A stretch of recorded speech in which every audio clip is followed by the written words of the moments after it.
There's something powerful about a dream that comes from God. It doesn't come through logic. It doesn't show up in a way that makes sense. It shows up in pieces. It's too big for where you are. It stretches you. It offends your current reality. And sometimes it even scares you. Because when God gives a dream, he's not speaking to where you are. He's speaking to who you're becoming. But here's the thing about sacred dreams.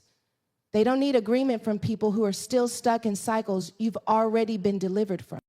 Small minds aren't always evil. They're just limited. They've been shaped by survival, shaped by disappointment, shaped by fear. And when you share a sacred dream with someone who hasn't yet broken the ceiling over their own life, they'll try to shrink yours.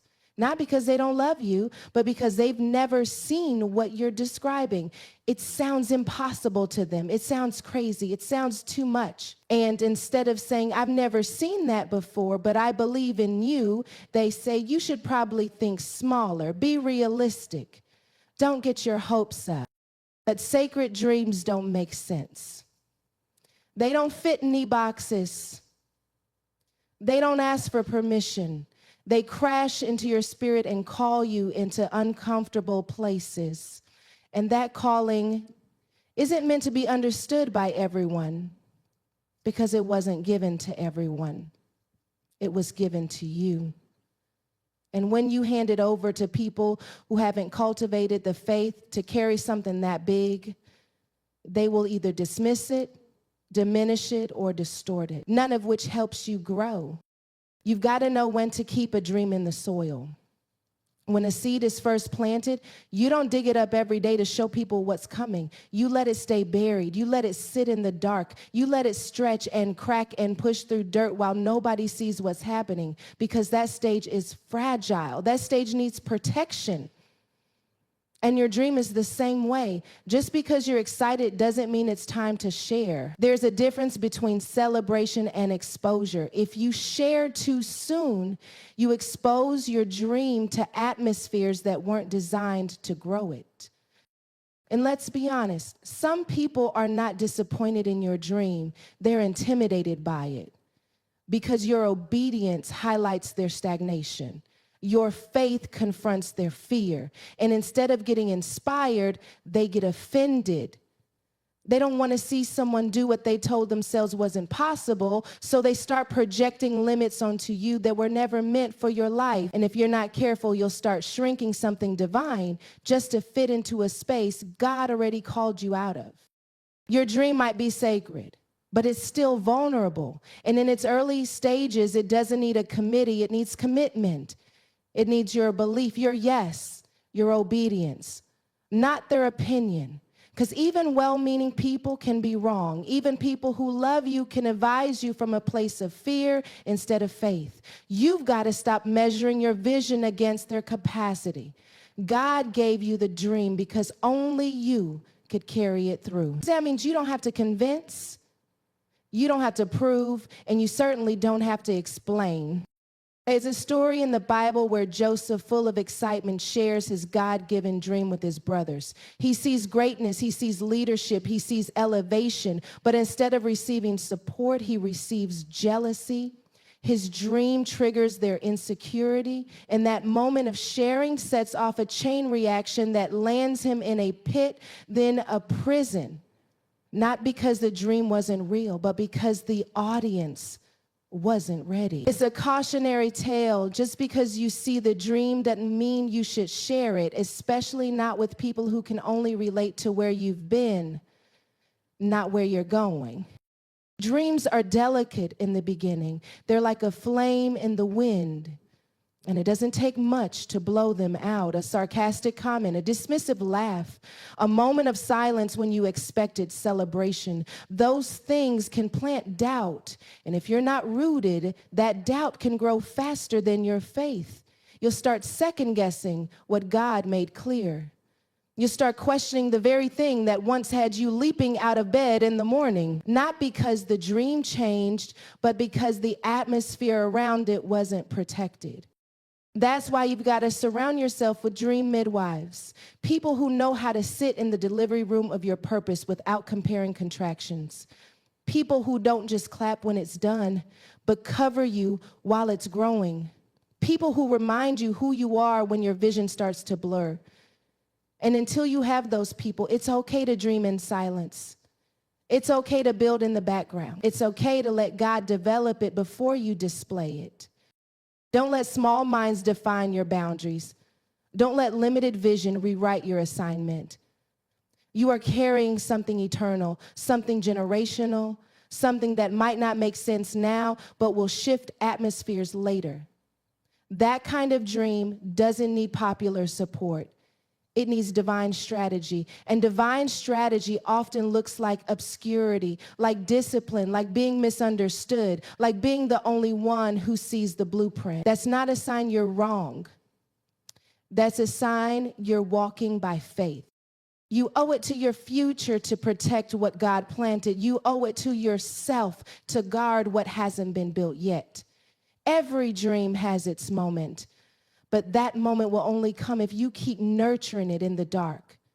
Stay focused, stay planted, let the fruit speak when it's time, because one day the very people who questioned your vision will have no choice but to witness its fulfillment. Not because you argued, not because you convinced, but because you obeyed, even when the room was too small to understand what God was doing in you. There's something sacred about a wound. It doesn't matter how you got it, whether it came from betrayal, loss, disappointment, or the slow unraveling of something you thought would last forever. It marks you. And when you're bleeding, the natural thing to do is reach.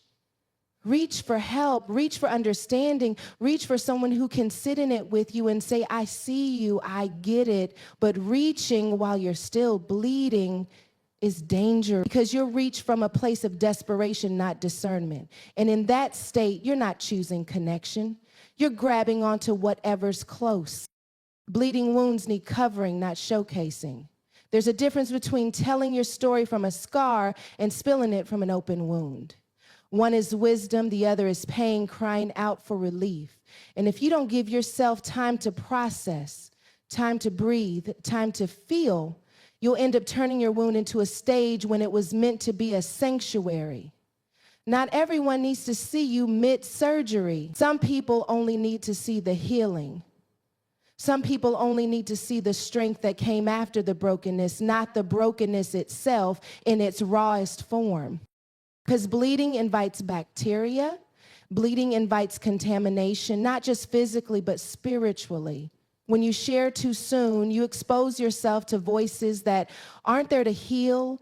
They're there to judge, to question, to dissect, and their words don't soothe, they infect. Suddenly, the pain that was personal becomes public, and you lose control over something that was never meant to be handled by anyone but you and God. You wake up one day and realize your healing has been hijacked by opinions. Your story is no longer your own. It's become content for someone else's commentary. Sometimes silence is not avoidance, it's wisdom. It's protection. It's God saying, I'm still working on that part of you. Don't speak on it yet. Don't put it out there yet. Let me finish what I started before you start narrating it to people who won't understand the depth of what you went through. Because what hurt you most deeply may not even be explainable yet. And if you try to articulate it before you've even named it, you'll reduce it to something shallow, something the world can digest, but your soul still can't make sense of.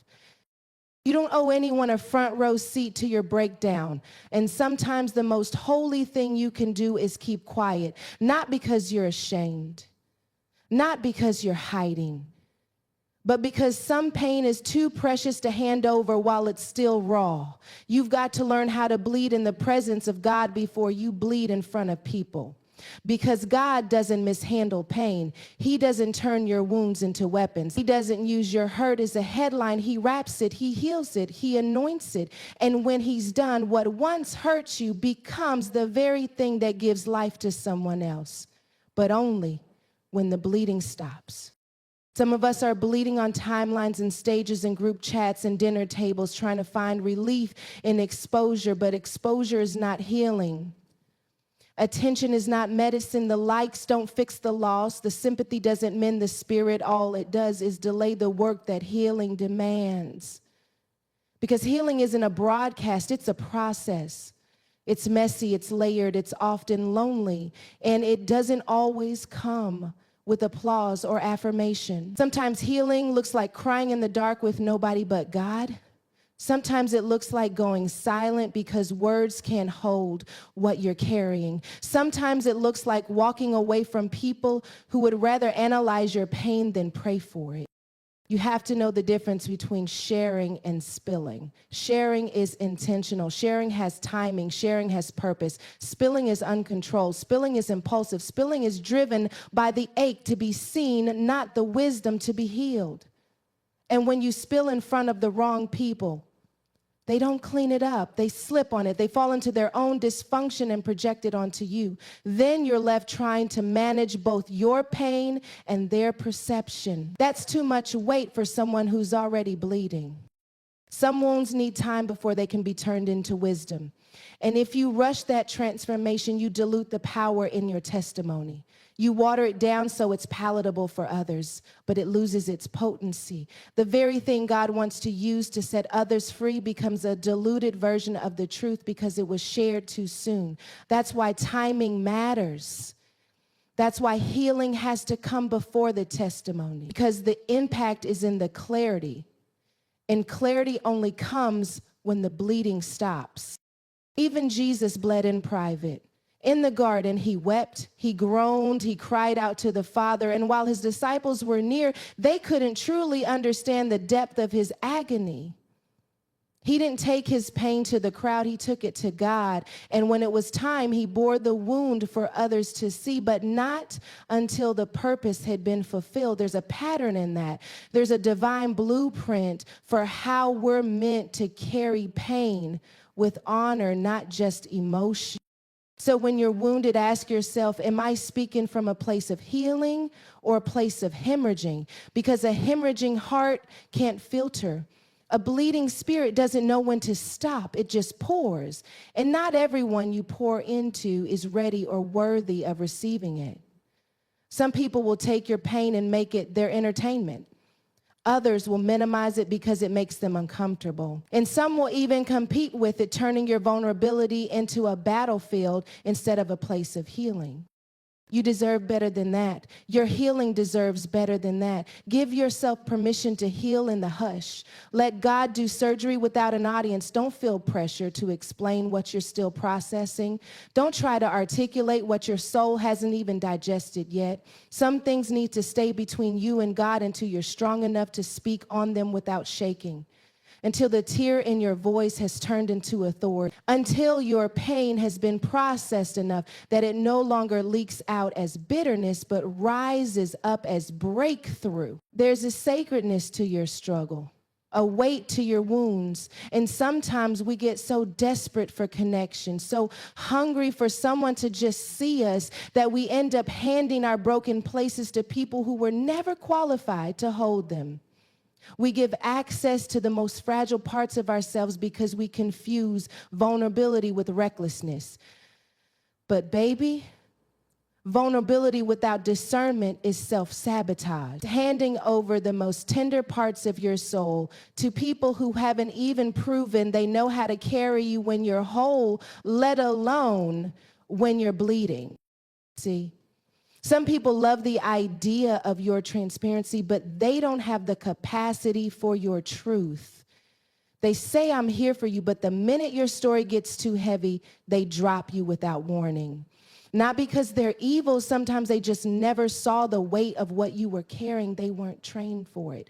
And yet we hand them our traumas like they're therapists, our fears like they're pastors, our insecurities like they're healers. But you can't expect someone who hasn't built trust with you to be a safe space for your brokenness.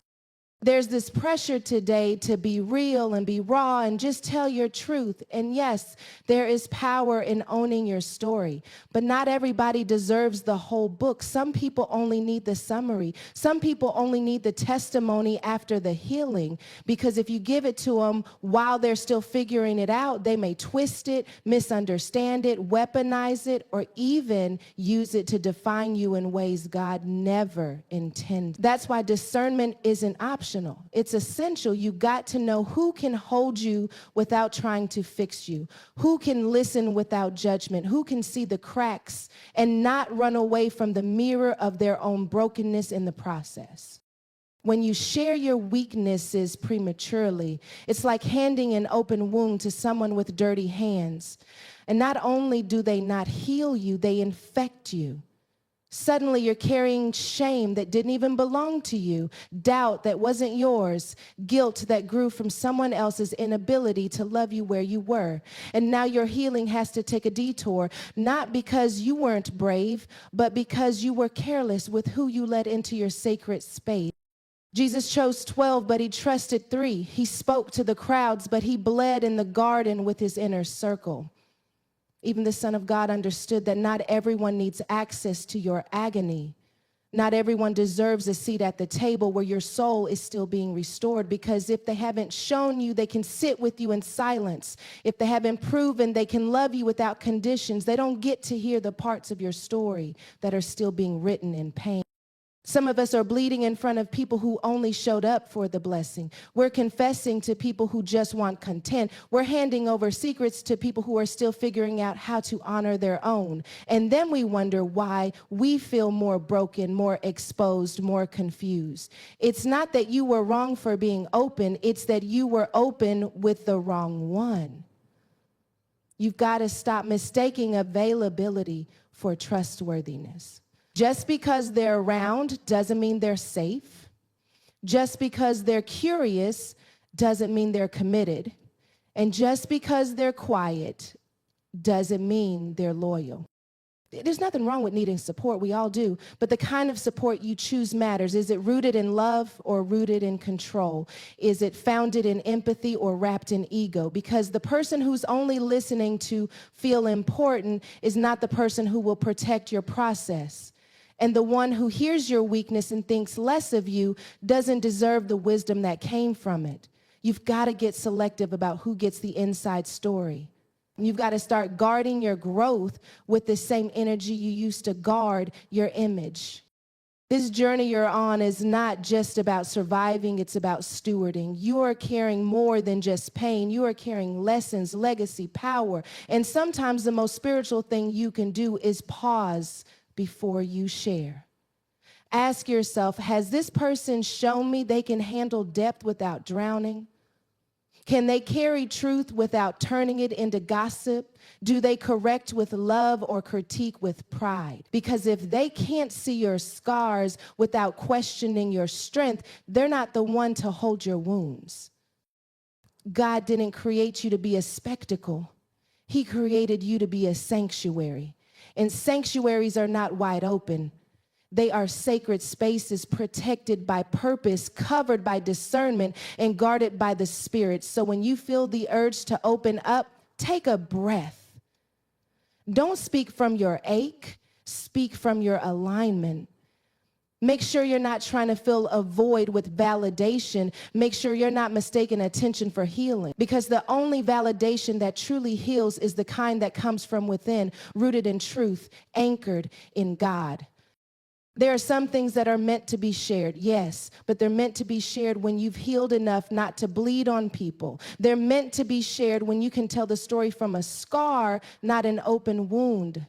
And that takes time, that takes trust, that takes God. Let him show you who's safe, because the right people won't run from your weakness. They'll honor it. They won't idolize your strength. They'll walk with you in your surrender. And that's the kind of space where real healing begins. Family, can I be real with you tonight? I mean real. Because we live in a world that glamorizes oversharing, that tells us we've got to put every thought, every plan, every struggle on display just to be seen, just to feel relevant.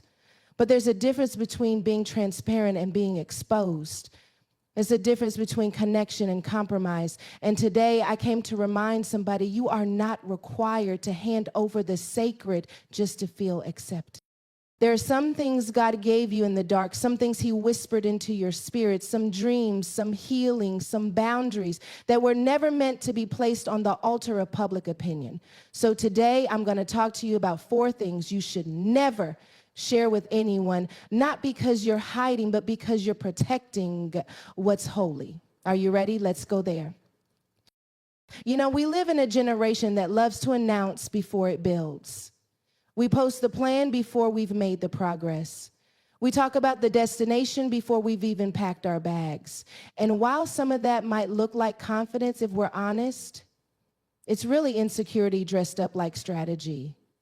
It's the deep down need for validation for someone to tell us, yes, that's a good idea, before we've even taken the first step. But can I tell you something? Vision doesn't need applause. Vision just needs discipline. And if you're not careful, you'll share something sacred with someone who doesn't carry the capacity to protect it, let alone believe in it. There's some things God will show you in seed form. He'll whisper them into your heart, plant them in the soil of your spirit, and ask you to carry them. Not post them, not parade them, but protect them. And if you rush to reveal before it's ready, you might end up sabotaging something that God was still trying to grow.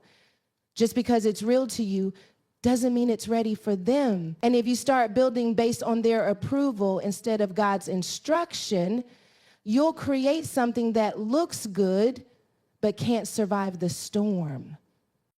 Think about how many ideas were killed in the womb of conversation, how many dreams were deflated by a look, a question, a sarcastic comment. Sometimes it's not even what they say, it's how they say it, the tone, the doubt in their eyes, the subtle hint that they don't see what you see, and suddenly what was vibrant becomes vulnerable.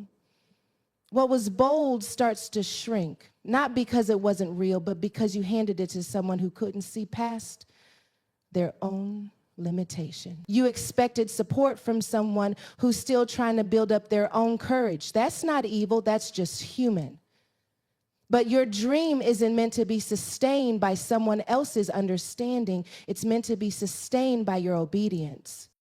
We see this over and over in Scripture. God calls people in quiet places. He gives instructions in isolation. When he spoke to Noah, he didn't give him a press release. He gave him blueprints. And Noah didn't post about the ark before he built it.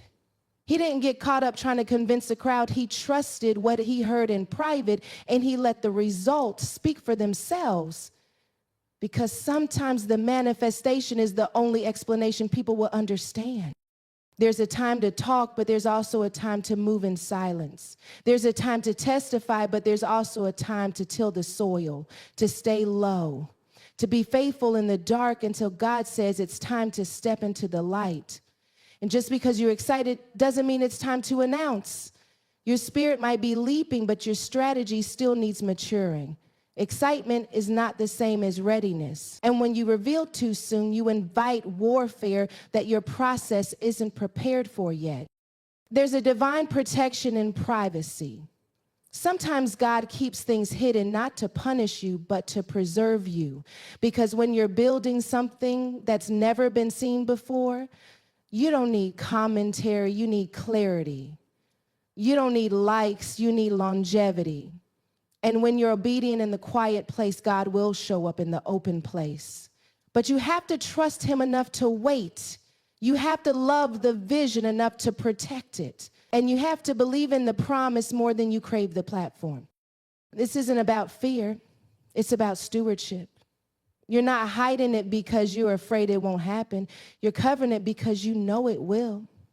And some things are too holy to hand over before they're whole. Some breakthroughs need to marinate in silence. Some anointings need to grow in the soil of solitude. And if you're constantly leaking what God is still writing, you're robbing the process of its power. You're inviting voices into a space that only God belongs in. There's wisdom in discretion. Even Jesus didn't always reveal himself. He healed in secret. He performed miracles and told people, Don't tell anyone, because he knew timing was everything. He understood that just because something is true doesn't mean it's time. And if the Son of God was selective with his revelation, how much more should we be? So I need you to ask yourself, am I sharing this because it's time or because I want to be seen? Am I talking because I'm led or because I'm lonely? Because if the root of your announcement is insecurity, the fruit will be disappointment. But if the root is obedience, the fruit will be undeniable. Let the results speak. Let the manifestation be your microphone. Because when God finishes what he started in you, no one will be able to deny that his hand was on it. But until then, build in silence, pray in silence, grow in silence, protect the vision. Because it's not just a plan, it's a calling. And not everyone deserves access to what God whispered in your spirit.